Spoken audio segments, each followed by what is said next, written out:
సుభాషితాలు. మాయా మట్టికుండ. ఈ కథ రఘు అనే నిస్వార్థపరుడైన దుకాణదారుడి గురించి. అతడు కొంతకాలం తర్వాత ఒక మాయా మట్టికుండ వల్ల స్వార్థపరుడుగా మారిపోయాడు. అతను ఎందుకలా మారాల్సి వచ్చింది? అసలు మాయా మట్టికుండ రహస్యం ఏమిటి? దానివల్ల అతడు లాభపడ్డాడా, నష్టపోయాడా? చివరికి ఏం జరిగింది తెలుసుకోవాలంటే ఈ వీడియోని పూర్తిగా చూడండి. కథలోకి వెళ్ళే ముందు మీరు ఇంకా ఈ ఛానల్ని సబ్స్క్రైబ్ చేయకపోతే తప్పకుండా సబ్స్క్రైబ్ చేయండి. కథ మొత్తం చూశాక మీ ఒపీనియన్ కామెంట్స్ ద్వారా మాకు చెప్పండి. ఇలాంటి కథలు మీరు ఇంగ్లీష్ మరియు హిందీలో చూడాలంటే మా ఇంకొక ఛానల్ ద వాయిస్ టేల్స్ని సబ్స్క్రైబ్ చేయండి. ఇప్పుడు స్టోరీలోకి వెళ్దాం. అది ఎండాకాల సమయం. గ్రీష్మతాపం అత్యంత తీవ్రంగా ఉంది. సూర్యుడు భయంకరంగా ప్రకాశిస్తున్నాడు. భూమి పొడిబారిపోయి పగుళ్ళు పడింది. ఒక ఎడారి అంచున ఉన్న చిన్న గ్రామంలో రఘు అనే దుకాణదారుడు ఉండేవాడు. అతను చాలా మంచివాడు. అతనికి చిన్న కిరాణా దుకాణం ఉండేది. ఆ దుకాణానికి మట్టితో చేసిన గోడలు, తాటి ఆకులతో వేసిన పైకప్పు ఉండేవి. ఆ దుకాణం ముందు ఒక చిన్న కట్టె బెంచ్ కూడా ఉండేది. అక్కడ గ్రామస్తులు ప్రతి సాయంత్రం సమావేశం అయ్యేవారు. ఒక మధ్యాహ్నం ఒక వృద్ధుడు మురికిగా ఉన్న దారిలో నడుస్తూ వచ్చాడు. అతని దుస్తులు చిరిగిపోయి, ముఖం చెమటతో తడిచిపోయి, చాలా అలసిపోయి ఇంకా నడవలేని స్థితిలో ఉన్నాడు. అతను రఘు దుకాణం ముందు ఉన్న బెంచ్పై నీరసంగా వాలిపోయి కూర్చున్నాడు. చాలాసేపటి వరకు మాట్లాడలేకపోయాడు. అప్పుడు పగిలిపోయిన గొంతుతో కేవలం ఒక్క పదం పలికాడు, నీళ్ళు అని. నిజానికి ఆ గ్రామం 2 ఏళ్లుగా తీవ్ర కరువు వల్ల బాధపడుతోంది. నీరు బంగారం కన్నా విలువైనది అయ్యింది. గ్రామస్తులు ప్రతిరోజు మైళ్ళ మేర నడిచి దూరంలోని ఒక చిన్న ప్రవాహం నుంచి నీరు తెచ్చుకోవాల్సి వచ్చేది. ఒక్క చుక్క నీరు కూడా వృధా చేయడానికి వీలు లేకుండా ఉన్న పరిస్థితి. ఆ పరిస్థితిలో ఆ ముసలివాడు నీళ్ళు అని అడగడంతో రఘు తన దగ్గర ఉన్న ఒకే ఒక్క నీటి కుండని చూశాడు. అందులోని నీరు తను రోజంతా సరిపెట్టుకోవాలి. కానీ దాహంతో ఉన్న వృద్ధుడిని తిరస్కరించలేక క్షణమైనా ఆలోచించకుండా ఒక గ్లాస్ నిండా నీటిని పోసి వృద్ధుని చేతికి ఇచ్చాడు.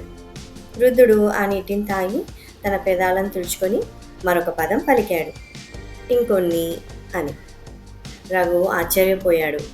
కానీ రఘు స్పందించక ముందే వృద్ధుడు నేరుగా కుండను పట్టుకొని అందులో ఉన్న చివరి చుక్క వరకు మొత్తం నీళ్లు తాగేశాడు. రఘు ఆశ్చర్యంతో చూశాడు కానీ కోపం తెచ్చుకోలేదు. పర్వాలేదులే, నా దగ్గర ఉన్నదే ఒకరికి సహాయం చేశాను అని తృప్తిపడ్డాడు. వృద్ధుడు చిరునవ్వుతో, బాలక, నీ సహాయం ఎప్పుడోకప్పుడు అనుకోని విధంగా తిరిగి వస్తుంది. ఇతరులకు సహాయపడడం మాత్రం ఎప్పుడూ ఆపవద్దు అని చెప్పాడు. ఆ తర్వాత ఆ వృద్ధుడు తన కర్ర తీసుకొని దూరంగా నడుస్తూ మాయమైపోయాడు. తర్వాత మధ్యాహ్నం వేడికి రఘు తల తిరగడం ప్రారంభమైంది. అతని గొంతు ఎండిపోయింది, తలనొప్పి పెరిగింది. కానీ తాగడానికి నీరు లేదు. అలసిపోయి ఖాళీ కుండని కదిలించి ఒక చుక్కైనా ఉందేమో అని చూశాడు. అందులో ఆశ్చర్యంగా నిండుగా నీళ్లున్నాయి. వెంటనే రఘు ఆ నీళ్లు గబగబా తాగాడు. ఆ నీళ్ళెంతో చల్లగా తీపిగా ఉన్నాయి.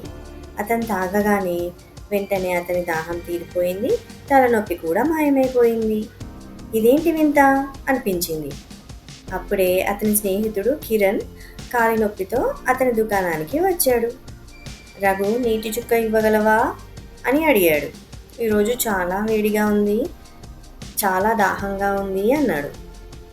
రఘు ఆశ్చర్యంతో గమనించాడు. పాత్ర ఖాళీ అయిపోయిందనుకున్నాడు కానీ అది మళ్ళీ నిండిపోయింది.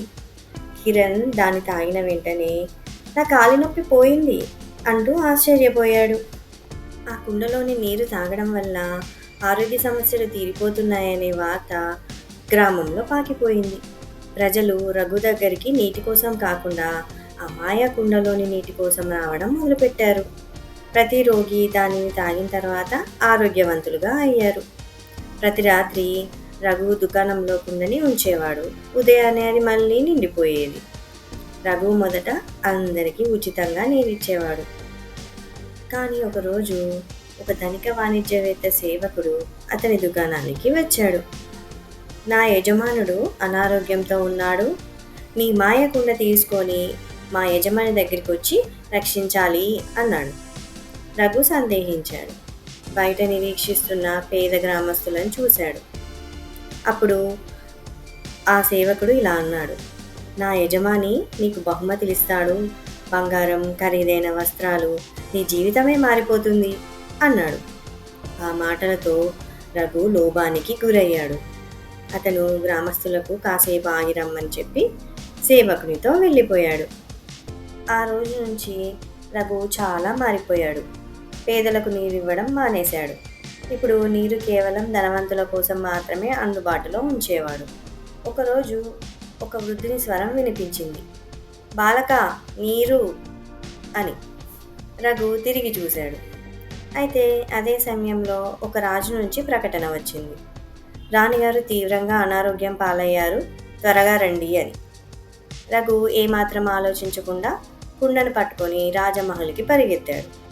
వెళ్ళే దారిలో అతనికి ఆ వృద్ధుని స్వరం గుర్తొచ్చింది.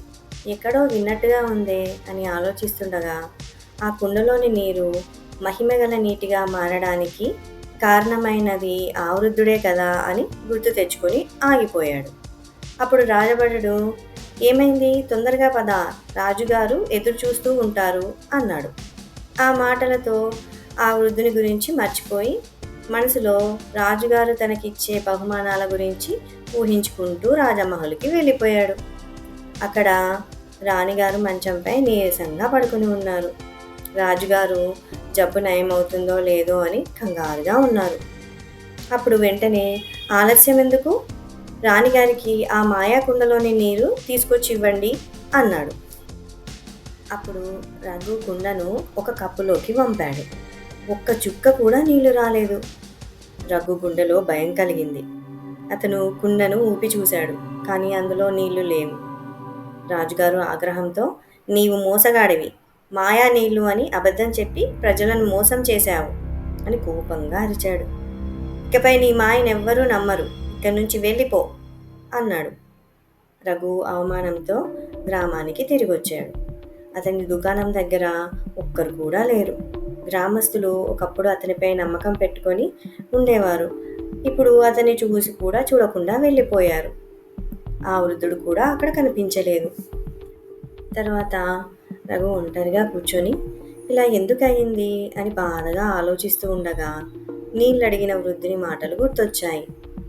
అతడు నన్ను ప్రజలకి సహాయం చేయమన్నాడు, కానీ నేను స్వార్థంగా ధనికులకు మాత్రమే ప్రయోజనం కలిగేలాగా చేశాను అని తన తప్పును గ్రహించాడు.